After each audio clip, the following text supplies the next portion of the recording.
On Podcast Network, your team every day.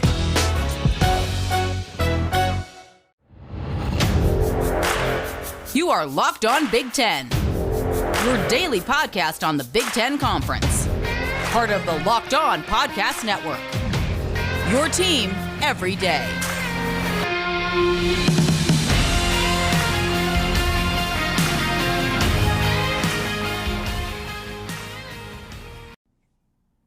We are in the thick of the Big Ten football offseason. So is there anything we know for certain? That is what we discuss on today's Locked On Big Ten. So hello, everybody, and welcome to Locked On Big Ten, a part of the Locked On Podcast Network. I'm your host, Ben Stevens. It is Wednesday, June 9th, and a very happy birthday shout out to my sister, Andy Stevens. It is her birthday today, so we talk Big Ten football in her honor. But Andy Stevens is not my guest on today's episode. That would be Jack Williams, a Michigan State Twitter personality, a former contributor for Spartans Avenue, a part of the Fansided Network, now the site expert for Gig 'em Gazette, which, Jack, if you didn't know, the Locked On Podcast Network also has 5 other conference shows that cover the Power 5 conferences, including the SEC, where Texas A&M finds themselves. But, Jack, it is an absolute pleasure to have you on this podcast. I teased at the end of Monday's episode that we might have a new, unique voice who has never been on this show before. You are that new, unique voice to give us a perspective about what we feel almost certain about heading into the 2021 Big Ten football season. It is a pleasure to have you here, Jack Williams. It is an honor to be speaking with you and seeing you face-to-face for the first time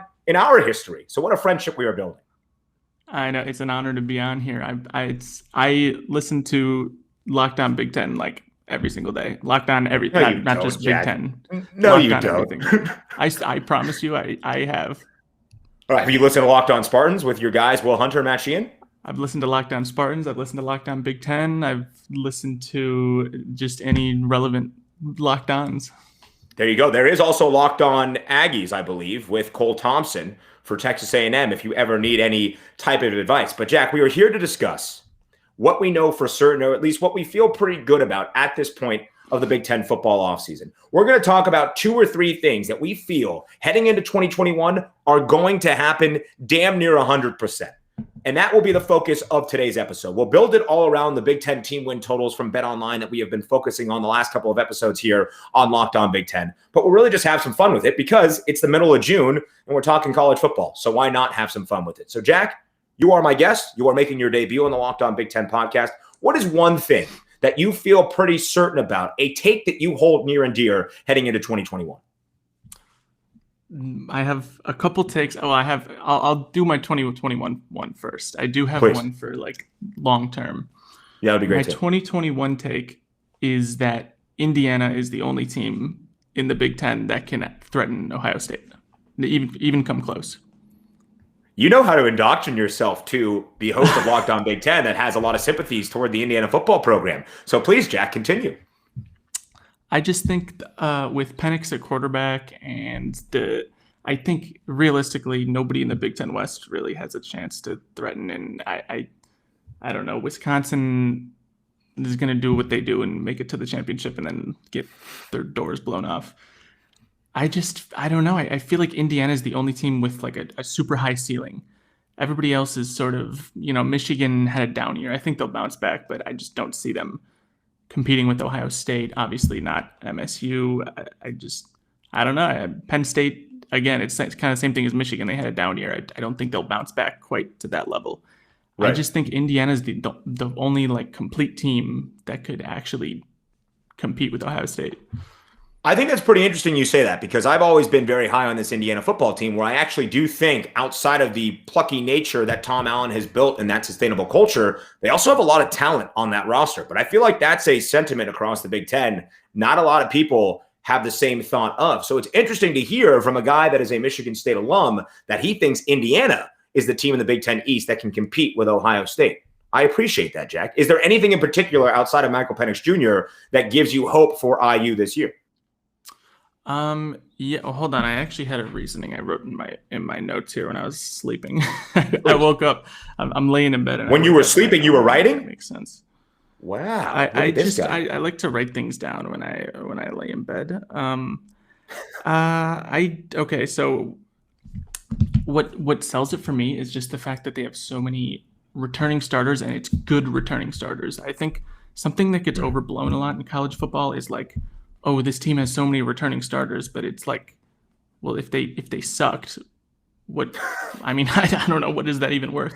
I think Indiana has really quality returning starters on both sides of the ball, and you can just have confidence at every single position group that they can compete. Whereas most schools like have a bad offensive line or maybe a weak secondary, or I know there's no clear holes in Indiana's roster, in my opinion, at least. I would agree with you. And I think really across, when you look at that defense that returns a lot of talent from last year when they were one of the best defenses really in the country, the best defense in the Big Ten in terms of taking the ball away. Micah McFadden back along the linebacker core, some strength up front as well. Tywan Mullen back for that secondary. And then, of course, if Michael Penix Jr. is healthy, and I mean this sincerely, I think Indiana could be a 9 or 10 win team. The start of their schedule is very difficult, to open up at Iowa, to have Cincinnati a few weeks later. It will be a gauntlet for Indiana to get back there. But I do believe they have the talent makeup to be a 9 or 10 win team. It kind of echoes into what I hold near and dear heading into this 2021 Big Ten football season, Jack. It's the idea that if you look at BetOnline's team win totals, there's an expectation the Big Ten will return to somewhat of a sense of normalcy. And what I mean by that is Michigan and Penn State will be back atop the Big Ten East. Is there a spot for Indiana up there as well? Yes, but I think Michigan is probably an 8-win football team. I don't know if they're higher than that, but they're not going to be historically bad like they were in 2020. If you look at Penn State's team win total, which stands at 9, again, the expectation is the Nittany Lions will be back up there, and they have enough talent on that roster for James Franklin. I expect Penn State to be around a 9 or possibly 10-win football team. I also could look at the Big Ten West. In Iowa, ended the year on a 6-game win streak, one of the hottest teams in the Big Ten Conference. They'll be back atop the Big Ten West. And mainly, like you kind of alluded to, Jack, Wisconsin will be there as well. What does the prospect look like for the Badgers when they get to the Big Ten title game against Ohio State? I'm not so sure. Probably not the result that would knock off Ohio State, but I'm not sure Wisconsin fans feel that might be in the cards anyway, because not many people knock off the Buckeyes on a consistent basis outside of Clemson and maybe Alabama. So I think Wisconsin will be back up there. Iowa will be back. So many phone calls from my parents right now, Jack. That's what happens when you are living at home for a week and you're visiting your family. I don't know why they're all calling me. I think it's because I turned off the home phone. But regardless, as we're talking about the Big Ten here, I think we'll see a little bit of a sense back to normal. So my question then for you is this. I'm very high on Michigan State heading into 2021. We talked about returning talent, but the reason I think the Spartans will be a lot better, possibly a bold win eligible team, a 7-win team for Mel Tucker in year number 1, as our friends Will Hunter and Matt Sheehan say, is because they overhauled the roster in a lot of ways, go into the transfer portal, and they have so much better talent this year than they did in year 0 of Mel Tucker last year in 2020. What are your thoughts on where Michigan State stands heading into this next football season? Yeah, I'm probably one of the more negative MSU fans you're going to find. I do think they'll be better than last year. I mean, when you think about last season, right, it was 2-5, but you have that Rutgers loss, which if MSU and Rutgers played, those two teams played each other 10 times, MSU's winning 9 of them. Like that was kind of a fluky loss, but at the same time, I see improvements happening, but I tweeted out that MSU will win 5 games, no more, no less. Really? I think the talent coming in is good, but there's like, he got like, it's kind of all over the place. He's got like 3 running backs, I think. A quarterback that I think I like Peyton Thorne. I really liked what I saw from Russo in the spring game and what we've seen from in the spring, but I thought you were about to say you really liked Rocky Lombardi before he transferred. I was like, Jack, I think I need to take you off. You'd find me dead before I said that. I just don't. I didn't love the players that he brought in from the transfer portal. I thought there were other areas like he could have brought in a really big name offensive lineman. I do like Russo, and I think he'll start, but I don't know how much of an upgrade that is over Thorne. That's what it is at every position. I don't know how big of an upgrade it is. I do like he brought in some bigger guys on defense, which was good because MSU is just getting destroyed like physically. But I think we see marginal improvements next year. That's all. I do think Tucker can get MSU back down the road, but I think he has a distinct ceiling, like kind of like a Penn State James Franklin type ceiling. Which is not bad because prior to last year in 2020, when things started horribly for Penn State, they started off 0-5. They did end the year with four straight wins to end out 2020. But before that, 3 of the past 4 seasons for Penn State, James Franklin and company won 11 games. So that's a pretty good barometer if you think Mel Tucker can get back there. I also like the approach Mel Tucker takes and what they have done already in the recruiting aspect of going after the transfer portal, bringing in one of the lead recruiters from Wisconsin to help revamp their recruiting department. He has like a business-like approach to it where he's like, if you don't like what we're doing here in East Lansing, best of luck to you, kid. There's the transfer portal. We're going to treat it the same way where if you want to go to the transfer portal, we're also going to recruit the transfer portal and bring in people that want to be here. I think Kenneth Walker III, the running back transfer from Wake Forest, will be a huge increase for Michigan State this year. And I just think the talent across the roster, as it has been described to me by Will Hunter, who is a rather pragmatic guy at times, he doesn't get too high or too low. You could see the enthusiasm in his voice about where this roster realistically stands within the Big Ten East and Big Ten Conference in general, that you have the statement out on Twitter, you don't think Michigan State wins more or loses more, or they'll be at 5 wins, no more, no less. I said on a random Tuesday, they're going to win 7 games. So I got to stick by that. I do think that could be in the cards for the Spartans this year. So, Jack, we're talking about certainties. Am I certain that happens? I don't know. But what's another certainty? You mentioned you had one for 2021. Give me the bigger picture approach here from Jack Williams. I think Rutgers in like 3 to 4 years is going to be up competing with everybody. You will not find anybody bigger on Rutgers than me right now. I just think Schiano is going to be so good for that program. And you can already see, I mean, their 2022 class is like top 5 in the country, I think, right now. I mean, that'll probably go down, but you know, they're building something over there. Like I'm all in on Rutgers.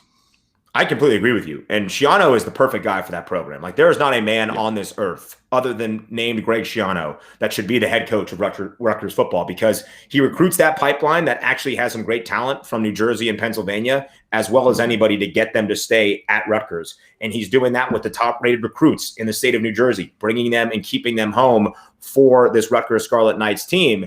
And he's off to a great start of doing so. I mean, they got 3 wins rather in the Big Ten last year. That was the same amount of wins they had in the previous 4 years in the Big Ten Conference. That's ridiculous. Right. In 1 year, that was weirder than weird. Yeah, and Greg Schiano did that in his return to campus. And I think the way that he is laying the groundwork for the recruiting classes. I mean, you even saw this past year. I think they were, 25th?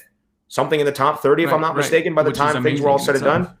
He's like doing a great job, and he's recruiting the transfer portal of guys that have played in the Big Ten Conference, and he brings them in and they have success. And so I think this team is going to be a pretty good staple in the Big Ten East. They're not, maybe in a couple years, like you said, they could be up there, but I don't think they're going to be a doormat anymore. It's not going to be an automatic chalk it up to a win over Rutgers every time you face off against Schiano and company. They're building in the right direction in Piscataway, New Jersey, no doubt. Yeah, I just think, that's the other thing too.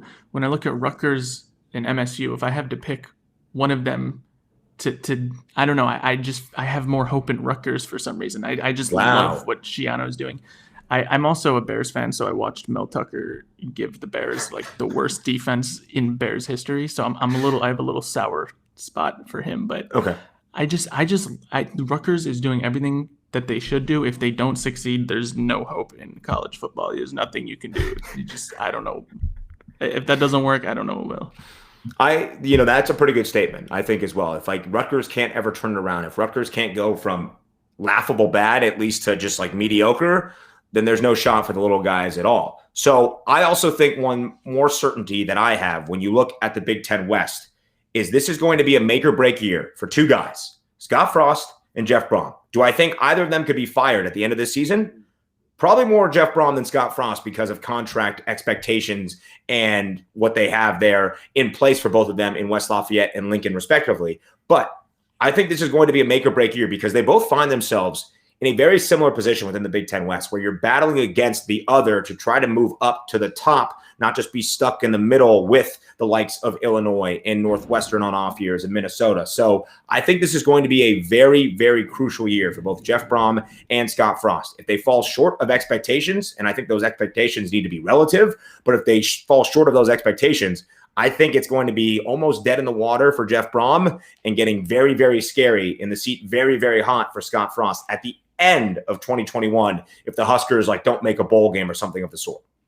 Right. Well, both of those coaches I mean, nobody really wanted to see them fail. Like I think with Frost, it was like the perfect fit. It's like Harbaugh, Michigan. Like it should have worked. It just seemed right. And then I don't see that ever. If it hasn't taken off by now, if he can't get like really good recruiting classes there, and he can't, I don't know. It just, if it hasn't happened by now, I don't think it's going to happen in Nebraska. And it's kind of the same with Purdue. Like, how many coaches have you seen start off hot? Because I think what did they get, 8 wins in his first season?